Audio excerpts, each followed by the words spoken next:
Hi everyone, welcome back, thanks for joining us today. We've got another brand new story to share with you today, so let's begin. My name is Phil, and you can't keep a woman who doesn't wish to be kept. No matter how much love you pour into her or how much you sacrifice. I learned that the hard way, and today I'm going to share my story with you. So go ahead and like this video, and let's dive in. I gave her everything, a home she could be proud of, a business we built together from scratch. And all the love and attention I had to give. I worked hard, not just for myself, but for us. I made sure she had the kind of life many people only dream about. And when it came to intimacy, we were doing just fine, more than fine, actually. If you asked anyone, they'd say we had a marriage worth admiring. At least, that's what I thought. But then I keep asking myself, why? Why would she choose someone else?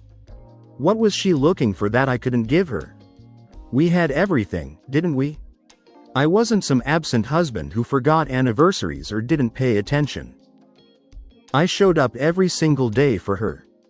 We talked, late at night. We'd sit on the couch and share our thoughts, dreams, frustrations, silly jokes. Nothing felt off limits. I never once thought she was holding anything back. I believed we had the kind of communication people envy. If something was wrong, why didn't she just tell me? Now I keep wondering, was I blind? Was I too trusting? Or was she just cruel? Did she know how much this would hurt and still go through with it anyway? I remember that day so clearly. I had just bought her a new phone. It was supposed to be a surprise, something thoughtful, She'd been talking about how her old phone was starting to lag, and I thought, why not? She deserves it. I felt proud of myself, thinking about how happy she'd be when I handed it to her. When I got home, I told her I'd set everything up for her so she wouldn't have to worry about a thing. I transferred all her files from the old phone to the new one, pictures, contacts, everything. I wanted to make sure she didn't lose a single memory. It was something I'd done before, no big deal. After the transfer was done, I thought, let me double-check everything before I wiped the old phone. It was just me being careful, the way I always am. I started going through the folders, pictures of us, videos of family gatherings, little things that made me smile. Then I saw a folder with a name that didn't stand out. I clicked on it, not thinking much of it. The first video started playing. At first, I didn't understand what I was looking at. But then it hit me, it was her, and it wasn't just her, it was her with another man. My whole body froze. I couldn't move, couldn't think. I just stared at the screen. My heart pounding like it wanted to break out of my chest. I didn't stop at one video. I don't know why I kept watching, but I did. One after another, and it was always the same man. The dates on the files told a story I wasn't ready to hear. This wasn't some one-time mistake, this had been going on for over a year. My heart didn't just break, it shattered. Each video was like a hammer, smashing what I thought I knew about my life. The woman I'd loved, trusted, built a life with, she wasn't who I thought she was. That evening, I handed her the new phone I'd spent hours transferring her files, making sure everything was just right. She took it from me, her face lighting up with that smile she always gave when she was genuinely happy. "Thank you," she said, kissing me on the cheek, "you're the best husband ever." I stood there, holding back the wave of emotions threatening to break through. My mind screamed, "Best husband, really?" I looked at her, and all I could think about was how many times those lips had kissed him. How many lies had she told with that same smile? Did she even feel guilty, or was she just that good at pretending? Was I just another fool in her game? But I didn't say anything, not then. I smiled back, nodded, and told her, "You deserve it." My words tasted bitter, but I didn't let it show. The last thing I needed was for her to know what I'd found. Over the next few days, I went into planning mode. I didn't cry, I didn't yell, I didn't even confront her. I had no time for that. Instead, I did what any businessman would do. I prepared. The first thing I did was look into our business. We built it together, but I knew I couldn't let her walk away with half of everything I'd worked so hard for. Quietly, I started shifting things around. There was a trust I had set up a few years back, just in case. I moved certain assets into it, one she wouldn't have easy access to if things went south. I didn't tell her, she had no idea. At night, when I'm supposed to be sleeping, the thought of what I watched keeps replaying in my mind. I wonder, why the camera? Why record it? Was she proud of what she was doing? Was it some kind of trophy for her? Did she ever think I'd see it? Each question cut deeper than the last, but the more I thought about it, the clearer my plan became. If she could play me for a fool, I'd make sure I wasn't one when this was over. I waited a full week before I made my move. It wasn't easy, pretending everything was fine, sitting across the dinner table, smiling at her while knowing what I knew. But I needed time to make sure I was ready for this moment. That evening, I called her to the living room. She looked at me, confused. "What's going on?"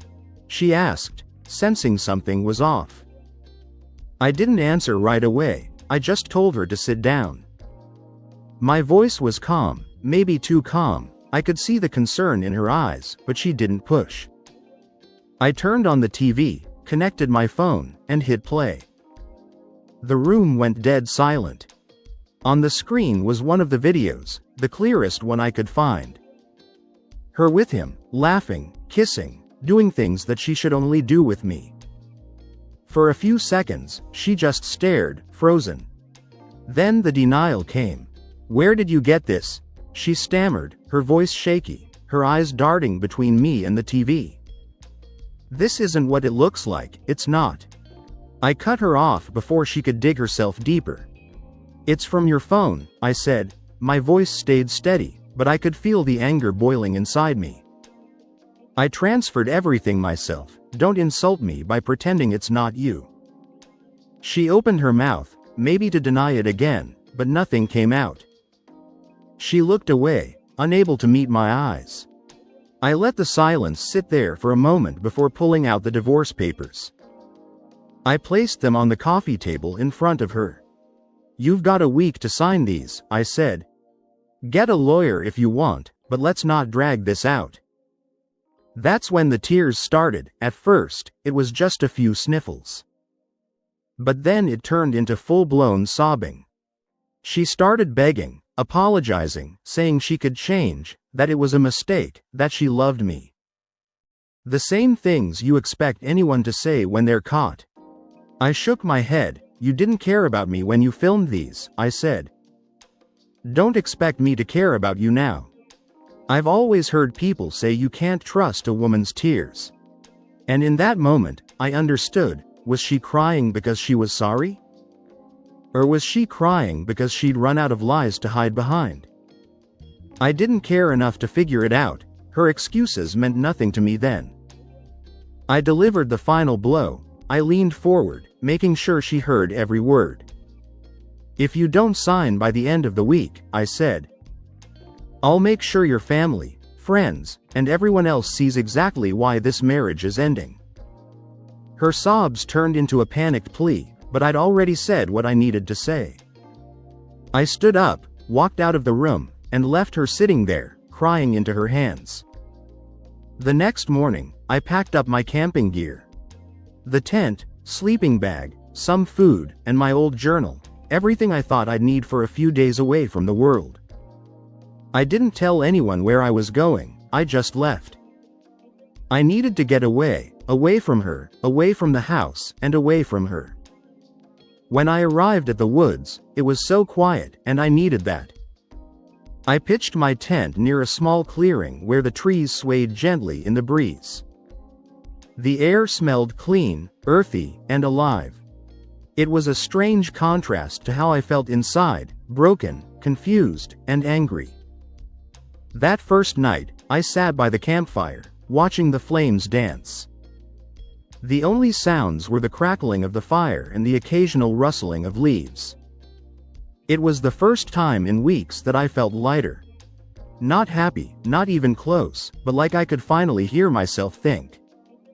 I pulled out my journal, one I hadn't touched in years. At first, I didn't know what to write. My hand hovered over the page for what felt like forever. Before I scribbled the first question that popped into my mind, was it me? I couldn't stop writing after that. Did I miss something? Was I blind to the signs? Or was she always going to do this, no matter how much I gave her? Page after page, I poured out everything. I wrote about the years we spent building our life together. The sacrifices I made to make sure she had what she wanted. The moments I thought were real and the videos that proved they weren't. At some point, the tears came, and I let them. Sitting alone in the dark woods, under a sky full of stars, I let it all out. It was messy, it hurt, but it also felt like the first step towards something better. As I kept writing, something shifted. My thoughts turned from questions about her to plans for myself. I deserve better, I wrote, the words etched deep into the page. From now on, I'll make sure I give better to myself. I started sketching out how I would rebuild when I got back. I wrote down steps to move on, everything from focusing on the business to finding new hobbies. And maybe even therapy. Then I wrote about the divorce. I had already made sure the papers stated that she would forfeit the house. She'd get some compensation, but not nearly as much as if she went to court. But I knew she wouldn't risk it. She wouldn't risk those videos becoming public. I hated having to think this way, but after what she did, I couldn't afford to be soft. In the quiet moments, I couldn't stop myself from wondering about him. Who was this man? Was he married too? Did he know the damage he caused? Part of me wanted to confront him, but what would that change? She chose to cheat, he was just the person she picked. Still, I wondered why she didn't go to him now. Maybe she would, maybe when I got back, she'd already be gone. And I secretly hoped that was the case. I hoped that when I returned, the papers would be signed, and the house would be empty. I didn't want another confrontation, I just wanted her gone. So I could begin to reclaim my life. A few days after I left for the woods, I got her text. She said she'd sign the papers and would leave as I'd instructed. She begged me to reconsider my decision, trying to remind me of all the good times we had together. She talked about our laughter, our late-night talks, and how much we'd built as a couple. But here's the thing. If those good times had meant as much to her as she claimed, she would have stuck to just me. She wouldn't have let another man into the space we created together. When I read her message, I felt conflicted. It wasn't a moment of joy or triumph, it was bittersweet. I wasn't happy to see her leave because, apart from this betrayal, she'd been a good companion for years. We worked well together, we had a rhythm, and there were genuinely good times. But now, knowing what she'd been doing behind my back, I couldn't help but wonder, was there more she'd hidden? If she could lie about something this big, what else had she kept from me? At the same time, there was a kind of relief in her message. The thought that I could now take back control of my life, free from the lies and deceit, gave me a strange sense of freedom. I could start over, redesign my future exactly the way I wanted it. No more second guessing, no more wondering if the person I loved was being honest with me.